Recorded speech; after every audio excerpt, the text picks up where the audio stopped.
Welcome to this deep dive. It's all about mind management and productivity. And this one's special because it's tailored just for you based on the excerpts you sent over from Mind Management, Not Time Management by David Kadavy. Oh, cool. Yeah, it's a really fascinating read. He really kind of flips the script on how we think about getting things done. I'm really interested in this whole flipping the script idea, Mm. especially in today's world. What is it about now that makes mind management so crucial? Well, Kadavy's main point is that just managing time isn't enough anymore. Mm. Not in the age of AI and all this automation. It's Yeah. about really using our minds for creativity. Mm. Give those aha moments that machines can't quite replicate. Yeah, I see what you mean. We're already seeing AI totally crush it at automating tasks.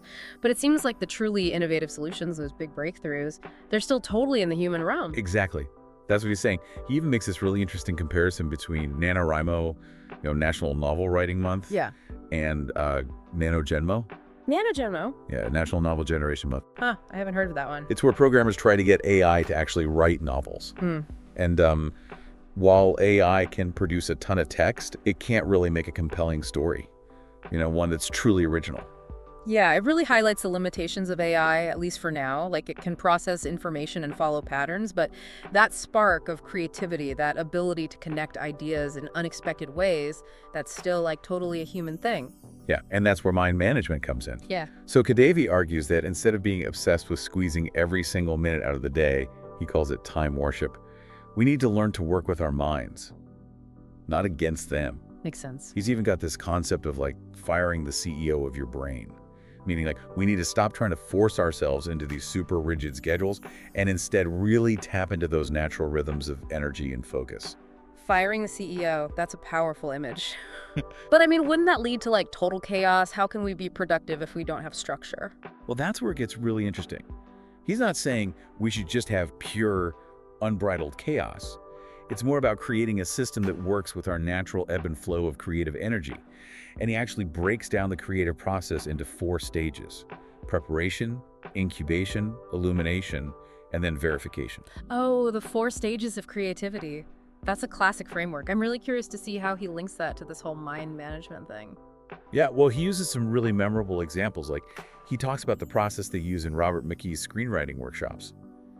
Participants spend months developing their stories before they even start writing any dialogue. Wow. It's all about thorough preparation and incubation before those aha moments of elimination can even happen. That's a great example of how incubation is crucial even when you're in a structured environment. It's not just about passively waiting for inspiration to strike. It's about actively creating the space for those ideas to simmer and connect subconsciously. Exactly. And he even talks about how Paul McCartney composing Yesterday in a Dream wasn't just a random bolt from the blue. He'd been immersed in music for years, preparation. And even after he had that dream, he still spent a bunch of time refining the song, verifying and polishing it until it became the hit that we all know today. So it's not about just dismissing planning and structure altogether. It's more about incorporating those stages of incubation and acknowledging that sometimes the best ideas come when we're not actively forcing them. Right. And Kadavy even goes further. He says we each have a creative sweet spot, a time of day where those aha moments are more likely to hit. And he found that his was early morning when that CEO, part of his brain, the prefrontal cortex, wasn't fully online yet, allowing for more free-flowing thought. Huh, that's interesting.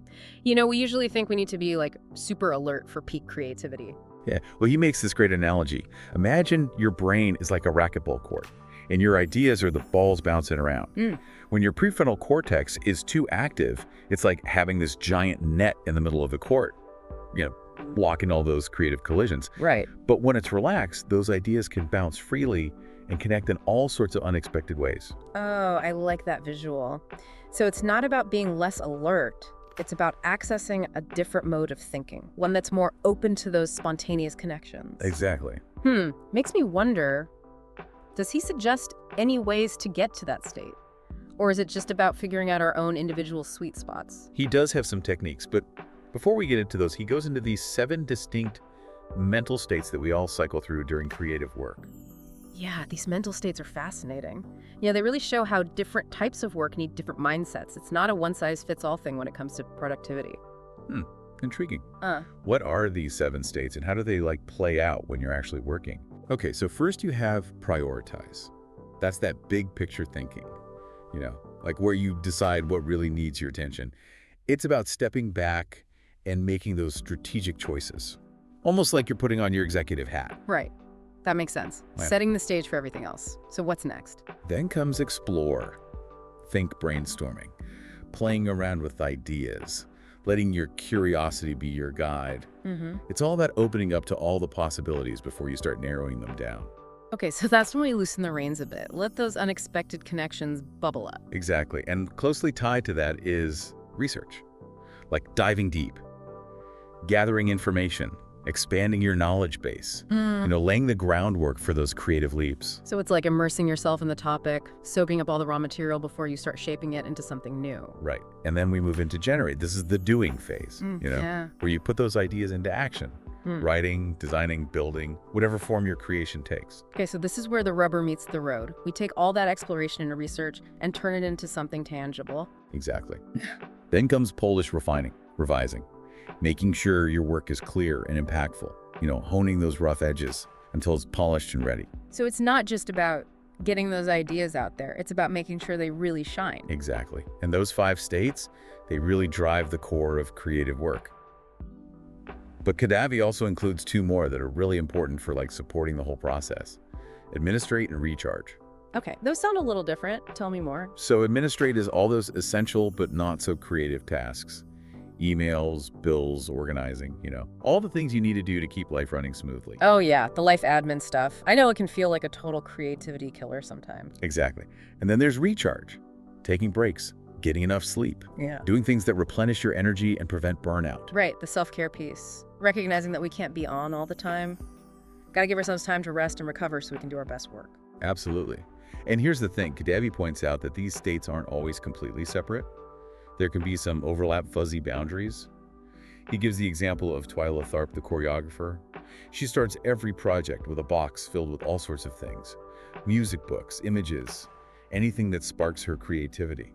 So it's like she's blurring the lines between research and exploration, maybe even generation, pulling from all these different sources to get her creative juices flowing. Exactly. It's a good reminder that the creative process isn't always linear. You can move back and forth between these states as needed. The key, he says, is to become more aware of your own mental state fluctuations and how they impact your work. So paying attention to how we're feeling, what kind of energy we have, and then matching that to the task at hand. Exactly. He even suggests asking yourself 3 questions. What kind of work needs to be done? What mood do I need to be in to do that work well? And when was the last time I felt that way? Those are really practical questions. It's about getting to know yourself better and recognizing what conditions help you get into those different mental states. Almost like creating a user manual for your own creativity. I love that. A user manual for your creativity. And once we understand these states better, we can start to structure our days and weeks in a way that leverages those natural rhythms. So we can actually plan our work around those peak creative times and energy levels. That's really powerful, especially for those of us who struggle with the traditional 9-to-5 grind. Right. Kadavy takes it even further. He suggests we embrace something called creative cycles, aligning our work with these natural rhythms and energy fluctuations, not just on a daily basis, but weekly, seasonally, even yearly. Creative cycles. It sounds like a way to work with our natural ebb and flow, not against it. Does he give any examples of how this works in practice? He does. He talks about his experience living in Chicago where the winters are brutal. They forced him to stay inside and focus. It became his time for deep work and concentration. Then in summer, he would embrace a more relaxed pace, letting ideas incubate and recharge for the next cycle. Interesting. So he's actually using those external cues, the changing seasons, to guide his creative process. Exactly. And he found that by aligning his work with these natural cycles, he was actually more productive and felt less stressed. He even applies this concept to the week. He suggests we flip the temporal switch. Flip the temporal switch? Yeah, basically it means moving from a clock time mindset to an event time mindset. Okay, I'm listening. It's about letting go of that rigid adherence to the clock and instead focusing on the natural flow of energy and the task at hand. He learned this while he was living in Medellin, Colombia. They have a more event time culture. For example, they refer to a week as having 8 days because they include today as an event along with the 6 days in between, plus the day of an appointment next week, making a total of 8. Wow, that's a completely different way of thinking about time. It's like they're emphasizing the importance of each day as a whole experience, Yeah. rather than just a bunch of hours on a clock. Exactly. And he found that this shift in mindset helped him become more relaxed, more present, and ultimately more productive. He suggests incorporating a prefrontal Monday into the weekly cycle. Prefrontal Monday. Okay, now I'm really curious. What's that all about? It's a day dedicated to planning, strategizing, engaging that CEO part of your brain, the prefrontal cortex, in a really focused way. Kind of like how Steve Jobs used those weekly executive meetings at Apple to centralize decision-making and prioritize resources. Ah, so it's about setting aside dedicated time for the thinking work, planning out the week ahead and making those big strategic decisions. Exactly. And Kadavy found that having this dedicated prefrontal Monday helped him be more intentional with his time and energy throughout the rest of the week. He also stresses the importance of the weekly review. You know, that classic productivity technique. Yeah, I've played around with the weekly review before. It's a great way to get a bird's eye view of everything you've got going on. Tie up loose ends and set priorities for the week ahead. Exactly. And he suggests a kind of unique twist on reviewing your calendar. Okay, I'm all ears. What's his approach? He recommends actually typing out your entire schedule for the week in a bullet point list. It might seem a little redundant, but he says it helps activate those events in your mind and saves mental energy throughout the week. Like as soon as he starts typing an event, he often gets new ideas or remembers things he needs to prepare for. Interesting. It's almost like we're pre-programming our brains for those events, making them feel more manageable and less overwhelming. Exactly. He also includes a section for "at this week" items in his weekly review. At this week items, what are those? These are tasks or projects that are best done within a specific week. It could be anything from tackling a big project to catching up on some reading or even exploring a new idea. Ah, so it's a way to make time for those things that are important, but not necessarily urgent. You know, the ones that often get pushed aside in the daily hustle. Exactly. And he connects this back to the power of creative cycles, emphasizing the importance of incubation. He argues that by setting aside time for these at this week projects, we're allowing our passive genius to work its magic in the background. It's like planting seeds and giving them time to germinate, even if you're not actively tending to them every single day. Right. He even talks about taking a week of want, where he completely clears his schedule and just asks himself, what do I want to do right now? Yeah. And he just follows those impulses wherever they lead. He actually credits his week of want with sparking the idea for the Timeful app, which Google later acquired. That's amazing. It really shows the power of stepping back from our routines and allowing ourselves to explore freely.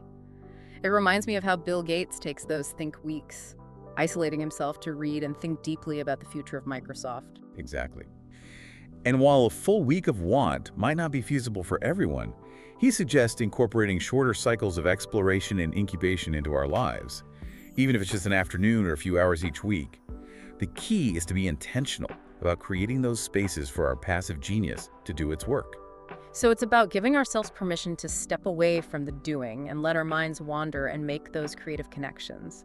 It's a great way to combat that feeling of constantly needing to be productive in the traditional sense. Absolutely. And this leads us to the next concept he explores: building creative systems to streamline our creative workflows. Creative systems. This sounds intriguing. I'm always looking for ways to be more efficient and organized with my creative work. He uses a really great analogy to explain this. Imagine you're baking cupcakes. You have a cupcake tin with all those little molds. Each mold is the same size and shape, but you can make a huge variety of cupcakes by changing the batter, the frosting, the toppings. Ah, I see. So the tin represents the system, that standardized structure. But within that structure, there's still tons of room for creativity and variation. Exactly. He argues that by creating these standardized systems for our creative work, we free up mental energy to focus on the parts that really require creativity. It makes sense. If you're not constantly reinventing the wheel, you have more mental bandwidth to devote to those truly innovative aspects of your work. Absolutely. He shares his own experience developing creative systems for his podcast production, which allowed him to stay consistent even during a really stressful time in his life. Oh, I'm curious about that. What kind of systems did he create for his podcast? Well, he started with what he calls sloppy operating procedures. They're more like guidelines than rigid rules. He believes that starting with a relaxed approach makes it more likely that you'll stick with the system and refine it over time. Okay. He also emphasizes breaking tasks down into minimum creative doses, small manageable chunks that are less daunting to tackle. Sloppy operating procedures. I like that. It takes the pressure off of needing to have everything perfectly planned from the get-go. And breaking things down into smaller pieces is a classic productivity tip. But it makes sense in the context of mind management, too. It's about making the creative process feel less overwhelming. Exactly. He even had an automation set up to generate tasks for each podcast episode, as soon as he entered the air date and recording date into a spreadsheet. That's really impressive. It's like he created a system that practically runs itself, freeing him up to focus on the creative side of podcasting. Right. And he points out that repeating steps within these systems is actually beneficial because it allows our brains to develop a kind of muscle memory for those tasks. That makes sense. We're essentially training our brains to become more efficient and automatic with those repetitive elements. Exactly. And it's not just about efficiency. He argues that standardizing certain parts of our creative process can actually enhance creativity in other areas. Huh, that's interesting. We usually think of standardization as the opposite of creativity. Right. But he argues that constraints can actually be a catalyst for innovation. Think about standardized car parts. It might seem limiting, but it allowed for mass production, which made cars more affordable and accessible to way more people. Ah, I see what he's getting at. It's about focusing our creative energy where it matters most, letting go of the need to reinvent the wheel for every single task, working smarter, not harder. Exactly. And this leads us to another important point he makes: the importance of embracing chaos and flexibility in our creative systems. He shares a personal story about how his carefully crafted routines were totally disrupted when his mother had a sudden health crisis. Oh, wow, that must have been incredibly challenging. It's a good reminder that life rarely goes according to plan, and we need to be adaptable. Absolutely. He had to reevaluate his priorities and learn to work within the constraints of that situation. He had to let go of his usual productivity standards and just focus on what he could do. It's a good reminder to be kind to ourselves, especially during tough times. Sometimes we just need to adjust our expectations and give ourselves permission to do what we can. Exactly. And he stresses the importance of capturing ideas and tasks in what he calls a cascade of inboxes. A cascade of inboxes. What does he mean by that? He's talking about having multiple places to capture ideas and tasks: notebooks, digital notes, voice memos, anything that works for you.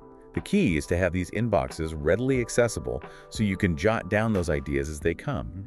And avoid those "I know I had a brilliant idea, but what was it?" moments. That's a system I could definitely use. It's so frustrating when those fleeting thoughts disappear before you have a chance to capture them. He also emphasizes regularly processing those inboxes, moving tasks and ideas to the appropriate next step in your workflow. It's not just about capturing ideas, it's about making sure they actually get integrated into your creative process. That's a crucial distinction. It's easy to fall into the trap of collecting ideas but never actually doing anything with them. So how does he suggest we move those ideas from the inbox to action? He recommends using a variety of task triggers, things that remind us to take action on those captured ideas. Task triggers. Tell me more. These could be anything from a specific time of day to a physical location, to even a simple habit like brushing your teeth. It's about associating those tasks with cues in our environment or routines, making it more likely we'll remember to do them. It's like building in those mental nudges so we don't let those great ideas just sit there in our inboxes. He uses some interesting examples, right? He does. He mentions a habit from his childhood, leaving his backpack by the door to remind himself to grab his lunch in the morning. Simple, but effective. He also emphasizes understanding your own mental energy levels when choosing task triggers. For example, a trigger that requires a lot of mental effort might not be very effective if you're already feeling drained. That's a great point. It's all about self-awareness and building a system that truly supports your individual needs and rhythms. Exactly. And this brings us to a really fascinating concept. He explores anti-fragility.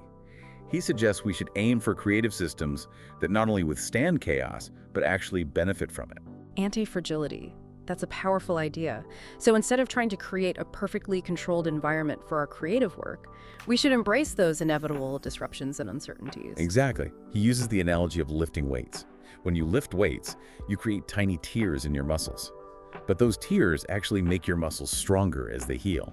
He applies this same thinking to our creative systems, building in flexibility and adaptability so we not only survive those unexpected events, but actually grow and learn from them. It's a great reminder that setbacks and disruptions are just part of the creative process, and we can choose to see them as opportunities for growth rather than obstacles. So it sounds like his approach to mind management isn't really about control. It's more about cultivation, understanding our own minds better, working with our natural rhythms, and building systems that support our creative journeys. Exactly. And it's a journey with lots of twists and turns, not a straight line to some mythical destination. He even suggests creating a space for what he calls R&D projects. Those ideas that are still in the early stages of development, the seeds that might sprout into something amazing later on. I love that. It's about giving ourselves permission to play and experiment without feeling pressured to have everything figured out from the start. Right, he actually continued working on this very book while his mother was ill, capturing his experiences and insights during that challenging time.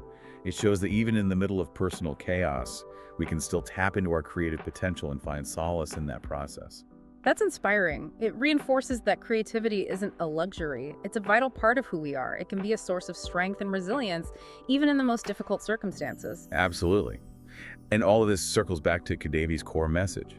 Mind management isn't about control. It's about understanding, adapting, and cultivating our own unique creative potential. Yeah, it really brings it all home. It makes these ideas feel much more real and applicable to our own lives. Absolutely. It's that personal touch that really sets the book apart. Like, you're not just being lectured. It feels more like having a conversation with a friend, someone who's sharing their own journey of discovery and experimentation. Exactly. And it's a good reminder that there's no one right way to do this.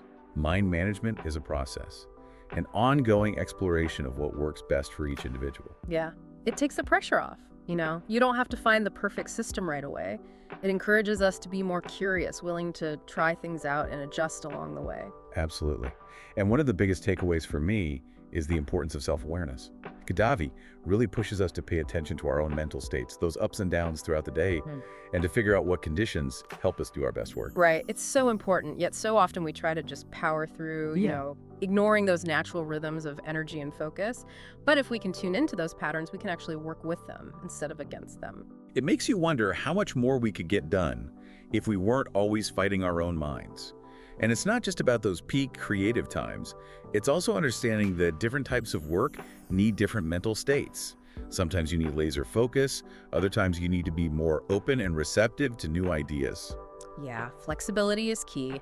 And it's pretty empowering to realize that we can actually choose to shift our mental state to match the task at hand. Or even switch gears completely if we're feeling stuck. He even talks about trying out different rituals to trigger those specific mental states, like different kinds of tea, changing his environment, things like that. That's a great example of how we can actively cultivate our mental state instead of just being a slave to whatever mood or energy level happens to strike. We have way more control than we think. What about you? Are there any rituals or techniques that you use to get into those different states for creative work? For me, getting out in nature, even a short walk, can do wonders for clearing my head and sparking new ideas. It's like hitting the reset button on my brain.